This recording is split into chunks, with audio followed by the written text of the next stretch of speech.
TLO, what's poppin'? We are on Twitch. We are not live, but you can leave a like, comment, subscribe. Turn on your post notification bells, man. Let's continue to grow the family from Chicago to the UK. And if we ever go live and you miss it, they'll be on this channel right here above my head. This is the TheeLitOne Live. We got the shorts. So whatever didn't make it to the main channels, man. Don't forget we do got the Discord. And we also got Patreon. Just watched Peep Show, Season 7, Episode 6, the finale. I don't know what's going on with them two. But, I'm ready for Season 8. All the links to those will be down in the description. This is how I exposed government secrets and went on the run.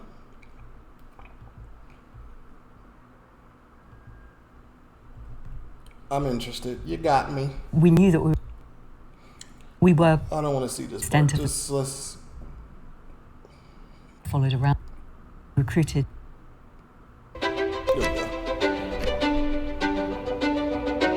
Former MI5 spy. I was born and raised in a little island called Guernsey, which is part of the Channel Islands off the coast of France. British, no clue. But very close to France. I got a scholarship to a public school, and then I got a scholarship to Cambridge. So I ended up having quite a sort of elite. What? And then I got a scholarship to Cambridge. Public school, so a fee-charging school in England. Why is it the complete opposite here? Public school, I mean, I think you still pay, but it's like, it's for public school.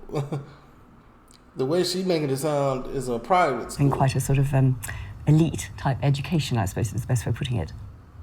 What was your career path? What did you want to do? You go to Cambridge and it's sort of an ends to a means, really. It's the sort of golden ticket into the British establishment, if you want it. I quite fancied being a diplomat when I was young and applied to the Foreign Office. And then I had a letter from the Ministry of Defence, allegedly, saying there may be other jobs you'd find more interesting. Please call this number. So I did, and then got involved in a very long recruitment process. And 10 months later, I found myself walking through the front door of MI5 to start work there as an intelligence officer. Why So in the allegedly? UK, there are three main intelligence agencies. First of all, there's MI5, which is officially known as the UK Domestic Security Service, which is there to protect us against threats within this country, counter-espionage, counter-terrorism, that sort of thing. There is MI6, which is officially known as the Secret Intelligence Service. That's the sort of James Bond Foreign Intelligence Agency. Okay. And there's also the Government Communications Headquarters, GCHQ, which is based down in Cheltenham. And that is the listening post. It eavesdrops on all of us. And it's a very... I always love the name of that. MI5, MI6, it just makes it sound more, you know what I'm saying? It makes it sound more like movie-ish. strange feeling to have access to all this secret information. You know, you're reading people's private communications, or you are briefing and debriefing human agents who are infiltrating groups, or you are tasking mobile surveillance officers or static surveillance officers to spy on people. And it feels really odd to begin with, but actually within a few months it becomes perfectly normal. That's just a day job. The other big thing though, when you join something like MI5, is that even during the recruitment process, you are not allowed to tell people where you're being recruited. So we were allowed to tell our partners or very close family or our best friends if we trusted them. That was it. So MI5 in the 1990s was shutting down a lot of the work they had been doing for the previous 80 years, like counter-espionage against Russia, which is a little premature perhaps nowadays, looking at what's going on, and also counter-subversion, and they were beginning to... Counter-subversion, an attempt to undermine a government or political system by persons working secretly from within. Primarily looking at counter-terrorism. So you are basically given a target to investigate. It could be a country of interest, it could be a terrorist organisation, subversive organisation, it could be an embassy if you're looking for counter-espionage work and things like that. You have the target, you gather in... I'm just gonna move sides, man. Best editor on the platform. Can't keep reading this and pausing.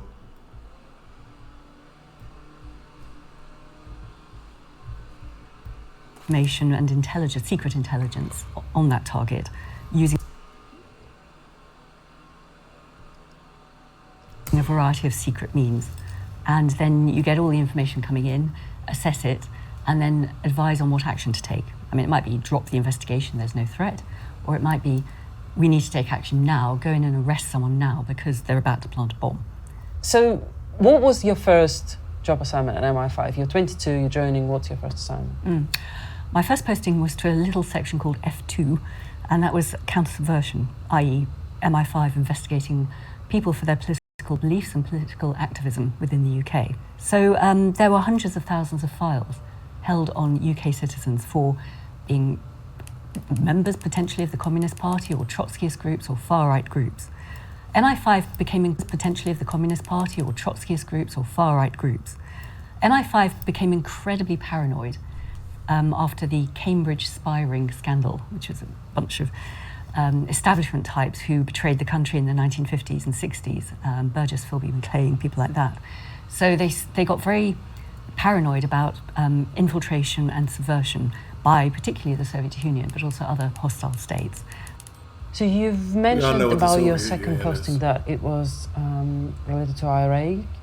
It was there that I met my former partner and colleague, a man who became a very notorious whistleblower called David Shaler. So I worked there on political subversion and on Irish terrorism and also on international terrorism. We had some good results, but there were also mistakes made. Bombs that could and should have been prevented went off on UK streets. Innocent people died, which is bad enough. But then MI5 refused to learn from their mistakes. Which bombings do you think could have been prevented? Yeah, there was a huge lorry bomb called Bishopsgate in 1993. And MI5 knew about it. They bungled the early investigation into it, so it could have been prevented. So your third posting was investigating international No, terrorism? we gotta speak more on that. Like, how they messed that up? How they fumble that bag? It just blows my mind to think that they can mess up something like that big. Any type of intelligence, you should go investigate it, right? I don't know. Can you explain what were the cases you've investigated? Well, this was mainly, again, going back to David Shaler, because he was the primary whistleblower when we decided to go public about our concerns. And he, at that time, was the head of the Libyan desk. There are three key cases that we heard of and witnessed when we were in G Branch, the International Terrorism Section. First of all was an illegal telephone tap of a prominent Guardian journalist. The second one was a case of a miscarriage of justice. Two Palestinian students based in London were convicted of conspiracy to bomb the Israeli embassy in 1994. And MI5 had documents which they did not disclose to the defence. And if they had disclosed the documents, it's probable that the jury would not have convicted these two young people. So they covered up and continued to cover up this miscarriage of justice for many years. And in fact, the two students ended up serving 15 years in prison each. It was an appalling case. But Their whole life ruined. the final case, and this is why we actually resigned and why we went public, became known as the Gaddafi assassination plot. This was a case where MI6 had a walk-in, a volunteer, who said that he had a group of people who wanted to try and topple Gaddafi in 1996. They needed support from MI6.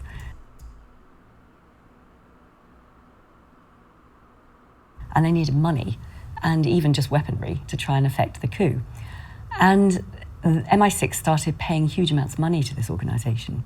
And the attack did indeed go ahead. But the explosion had gone off underneath the wrong car, killing innocent people and also innocent bystanders as they sort of, stood to watch the cavalcade go by. So we did raise a lot of our concerns on the inside. They gave money and funding to a group of volunteers to do stuff like that. Just shut up and just follow orders. And that's when we resigned in the mid-1990s to blow the whistle on a series of spy crimes. It took a while to set up because there was a mutual distrust between the media and the whistleblower. So that trust has to be built up. And we became more and more paranoid about how much we might be being spied on ourselves if they were getting suspicious about what we intended to do. So we couldn't tell any of our friends or our family or anyone, give any warning to anyone. Having said that, for anyone coming out of the intelligence agencies or central government or the military, you are also risking prison because you are going to be automatically breaching the terms of the Official Secrets Act 1989. Oh, okay. Official Secrets so Act. even if A law preventing the disclosure of information by former members of the secret and intelligence services. If you are reporting the spies' crimes, you will be the one who goes to prison. So knowing that, and knowing the risks we were taking, and knowing the fact that we would become unemployable, meant that there was a lot of soul searching before we took the decision. But we felt we had no option but to try and speak out. When you wash your body, do you use a moldy loofah?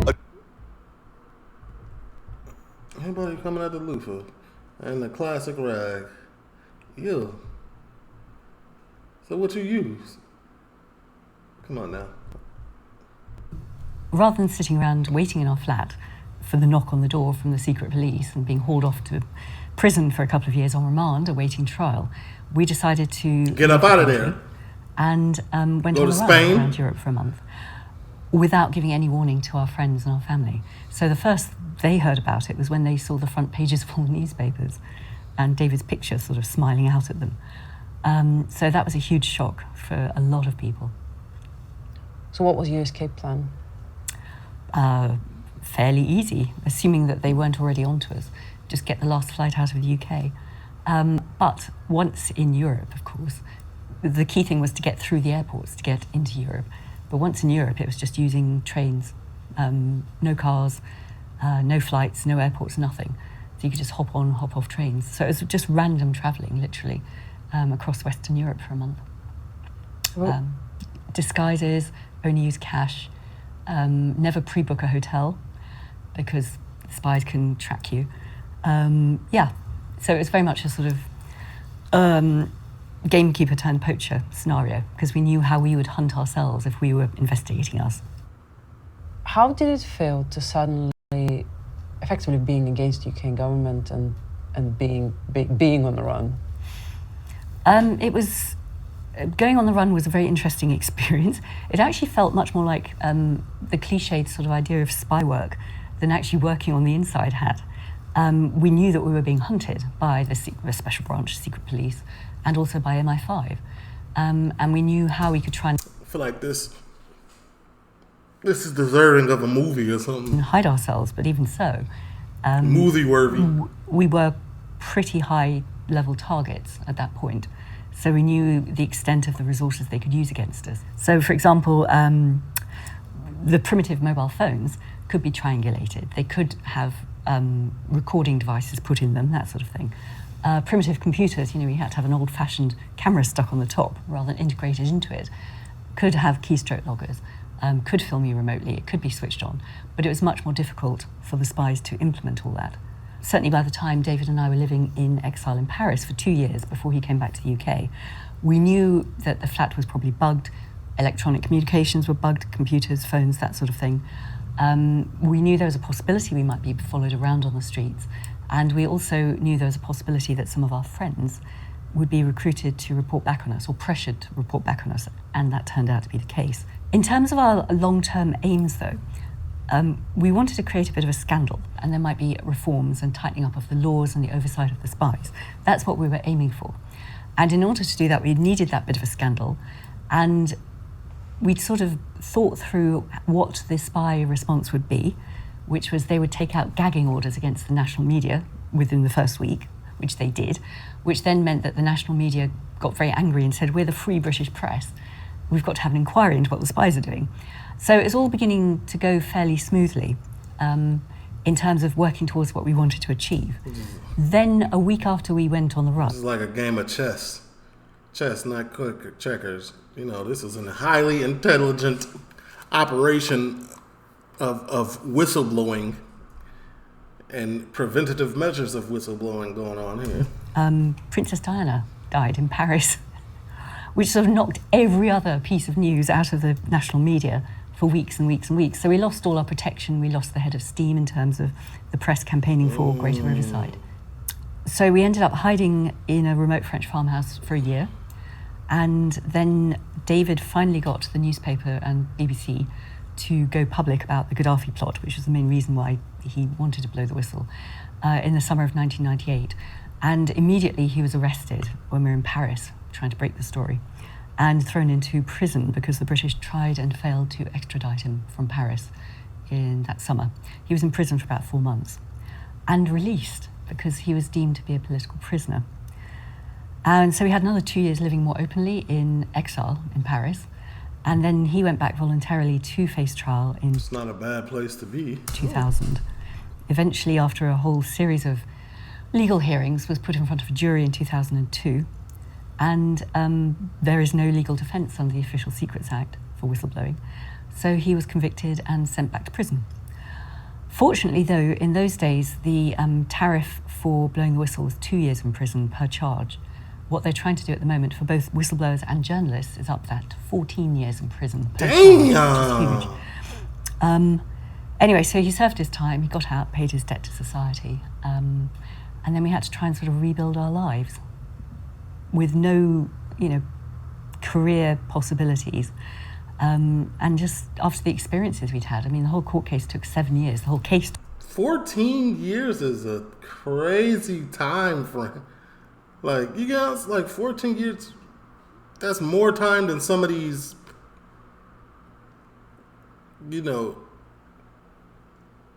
people that mess with children get. Like, that's crazy. It took 7 years in total. Sort of, well, what do we do now? Knowing what we know and having experienced what we experienced. So those were pretty rough years. And the stress killed our relationship as well. We separated in 2006. Are you a YouTuber? Y'all went through all of that as a couple and then separated.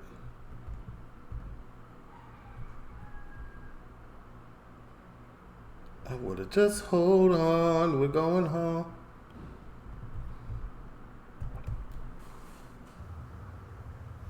Did you achieve anything of what you were planning to? Well, we got a lot of information out. So there were various legal cases, including appeals for the 2 Palestinians who were wrongfully convicted. There was never a proper inquiry into the Gaddafi plot. And of course, Gaddafi himself survived to be assassinated in 2011 by the very same groups, backed by the very same people. But by 2011, it was all done in the glare of the media rather than in secret. But yeah, in terms of did we change anything? I hate to say it. I mean, for a few years, we gave them a good run for their money and raised a lot of questions about the nature of the Official Secrets Act and secrecy and privacy and surveillance and rights and subversion and, all that sort of stuff. But it doesn't change anything in the long term. And that's the tragedy, I think, for most whistleblowers, and particularly those coming out of intelligence agencies, because the mechanism of the apparatus of the state will grind on and on. And on. Yeah, that's what I'm saying. You cut off one head, 2 heads will grow, man. It'll never stop. When something's like a machine, that machine is going to keep pushing. on. And the whistleblowers, if they're lucky, will survive the process with their sanity and their liberty intact, but very little meaningful change. And everything that is now being discussed 25 years on is exactly the sort of stuff that was being discussed when we were blowing the whistle. So nothing has actually shifted. I'm wondering what a whistleblowing scandal like yours would have looked like nowadays. How would it have been different? I think the options for whistleblowers are vastly improved, or have been, over the last decade. There's no doubt about it. When I first heard about the WikiLeaks publishing model, I thought, oh, wow. A website that publishes news leaks, classified media provides. I wish that had existed, 10 years previously. Because WikiLeaks was set up, I think, in 2006, 2007, and only really hit major notoriety in 2010 with the Afghan war logs. So there are greater options, but also greater threats, I think, particularly for intelligence whistleblowers, because having a high-tech conduit like WikiLeaks, where you can anonymously put information out there, and or then publicly own it, gives you greater control rather than having to go through the old mainstream media, which is what David and I had to do. However, the power of the surveillance state is exponentially bigger as well. So unless you've got sort of the tech skills on a par with someone like Edward Snowden, it would probably be virtually impossible to get classified Snowden, an intelligence consultant who leaked highly classified information from the U.S. national information out there securely and go on the run preemptively to try and avoid arrest. So ironically, I think Edward Snowden, and even his case is 9 years old now, it's 2013 he came out, he's the only other whistleblower I've ever heard of coming out of the intelligence agencies who preemptively went on the run before the story broke. How you do it now, I don't know. You know, with all the surveillance. I mean, people talk about Chinese surveillance, Russian state surveillance, all the rest of it. But actually, what Edward Snowden revealed a decade ago is this sort of global panopticon of surveillance that is run by our Western democracies, which is astonishing. For a nation state, I don't feel like that's a surprise. or for a democracy, if everyone within that nation state feels they don't have a sense of privacy, they can't freely discuss or post or write or have freedom of conscience or whatever, then suddenly that actually becomes a bit of a police state, a bit like East Germany. This right here is all the conspiracy. Well, how you say the word? Conspirators, conspiracy theories. Damn, what's the?